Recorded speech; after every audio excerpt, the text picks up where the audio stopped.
In this Part 1 movie, you'll learn to create and wire simple custom attributes.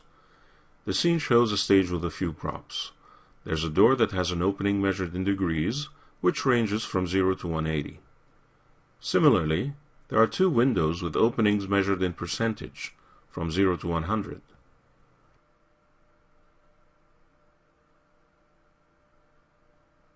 There's also a spotlight, and its target has been constrained to travel on a path. You'll start by creating custom attributes for the door and windows. One advantage of using custom attributes is that you'll be able to control the doors and windows from one centralized spot. This prevents you from having to select objects individually to alter their states. To store the custom attributes element, you need to select the master object. This can be any object in the scene, or it can be a dummy object you create. In this case, select the back wall. It will act as your master object. Anytime you'd need to open the door or windows, all you need is to select the wall. In the Modify panel, choose the Attribute Holder modifier. This is an empty modifier whose sole purpose is to store custom attributes. To create a custom attribute, go to Animation Parameter Editor. Here, you can define the parameter type. Float is the default. That's any numerical value that can include decimals and will work fine for the door opening. The UI type in this case can be set to spinner or slider. A preview can be seen at the bottom of the dialog. Select the slider for this example. Rename the custom attribute Door Opening and press Enter. The preview is updated. The default value is 0, which ultimately translates into a closed door. You can set the range of opening, set it from 0 to 170. A door typically never opens a full 180 degrees, not if there's a handle that bumps against the wall. The current modifier is the default target for the custom attribute to appear in, although other options are available. Click the Add button to add the custom attribute to the wall's current modifier, the attribute holder. You now have a new slider UI that you can manipulate, even though it is not connected to anything yet. With the wall still selected, right-click and choose Wire Parameters, Modified Object, Attribute Holder, Custom Attributes, Door Opening. This represents the value of the slider you just created. Click the door and then choose Object Pivot Door, Open Degrees. The parameter wiring dialog appears. Here you can choose which object controls which.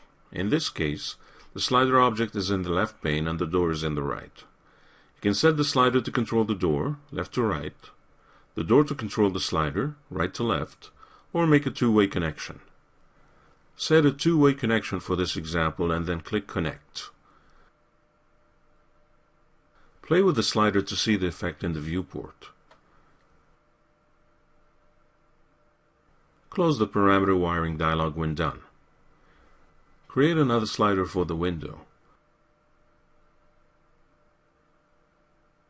Since you're dealing with an opening percentage, set the range from 0 to 90, just shy of fully open. Add the custom attribute to the modifier and wire it to one of the windows.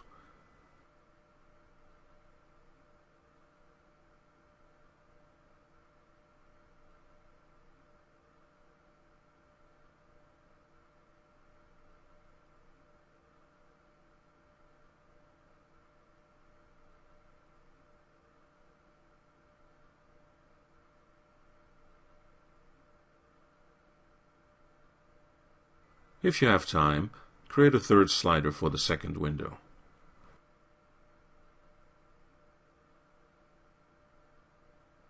Next, you create custom attributes to control various aspects of the spotlight. In the parameter type list, choose Color.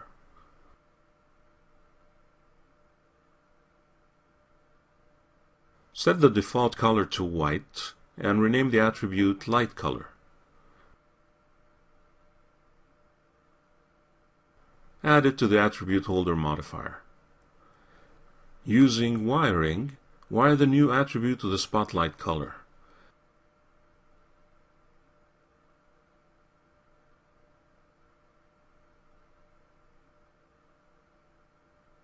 Choose a two-way connection and click Connect.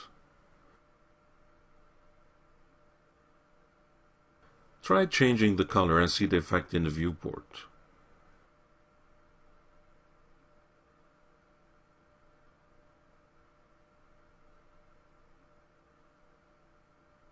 Next, create a float spinner. Name it Light Strength. You'll use it to control the intensity multiplier value of the light. Set the range from 0 to 5 with a 1 default. 1 is the default value for the multiplier value of a light. Add the custom attribute to the list and wire it to the multiplier value of the spotlight.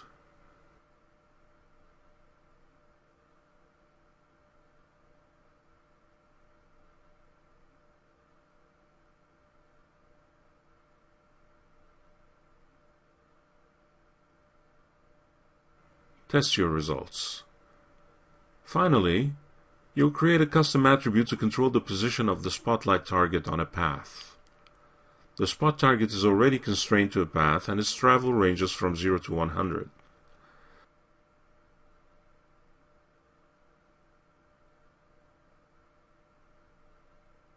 Create another slider and name it Light Target.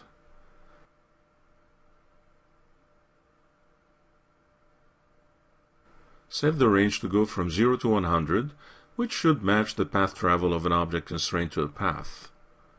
Set the default value to 50, so that the target is initially pointing to the middle of the stage, middle of the path. Make sure the back wall is selected, and add the slider to the modifier list,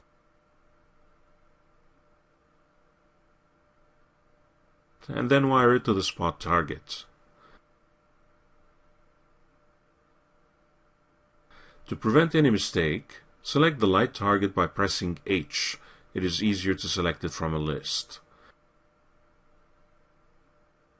Wire the slider value to the position, path constraint, percent value of the transform controller. Choose a left to right direction. This ensures that you can only control the spot target using the slider.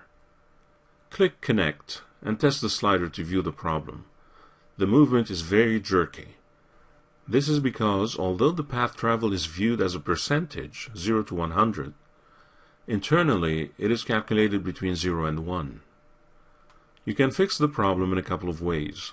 You can divide the expression value by 100 and update the connection.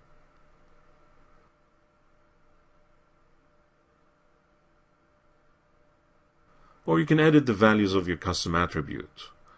Remove the divided by 100 expression and update the connection again. This will bring back the jerky motion.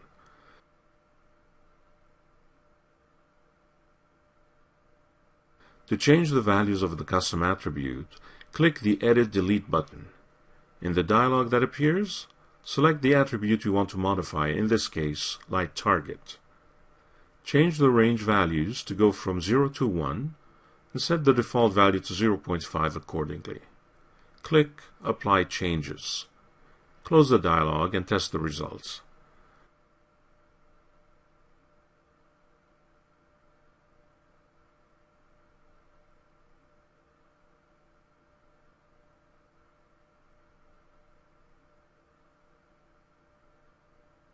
If you wish, enable AutoKey and have fun animating the various custom attributes. The fact that you can control various objects from a single location gives you a distinct advantage.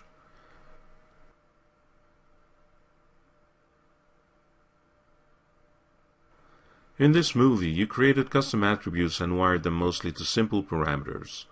In the next movie, you'll learn how you can control transforms and specifically forward kinematics rotations. That's one area where custom attributes can be very handy.